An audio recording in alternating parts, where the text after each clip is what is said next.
Today, we mark a very important moment for the global trade. In 2013, at the WTO Ministerial Conference in Bali, our members struck the Trade Facilitation Agreement. It was a major breakthrough. It is so agreed. It was the WTO's first multilateral agreement. But the work wasn't finished there. The agreement would only come into force when it was ratified by 2/3 of the membership. And today, we received the 110th ratification, which took us over that threshold. Therefore, the Trade Facilitation Agreement has now entered into force, and this is fantastic news for at least two reasons. First, it shows members' commitment to the multilateral trading system and that they are following through on the promises made in Bali. Second, it means we can now start implementing the agreement, helping to cut trade costs around the world. And it also means that we can kickstart our technical assistance work to help poorer countries with implementation. The agreement will bring a higher level of predictability and transparency to customs procedures, making it easier for businesses, especially smaller enterprises, to trade and join global value chains. Estimates show that the full implementation of the agreement could reduce trade costs by an average of around 14.5%.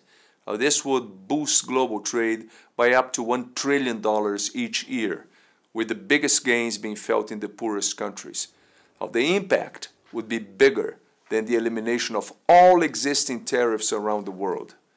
I urge those members who haven't yet ratified to do so as soon as possible so that they can also benefit from those provisions of the agreement. The agreement also broke new ground in the way that it was designed. It provides developing and least developed countries with the flexibility to tailor the implementation of their commitments according to their specific needs and their level of development. And it provides for practical assistance for those countries to undertake the reforms. I launched the Trade Facilitation Agreement facility at the WTO to bolster this work. The facility is already working to connect donors and beneficiaries to help provide support for implementation. And with today's news on the agreement entering into force, this work becomes even more important. I would like to thank WTO members and everyone else who was involved for their work in reaching this important milestone. But this is not the end of the road. The real work is just beginning. This is the biggest reform of global trade in a generation.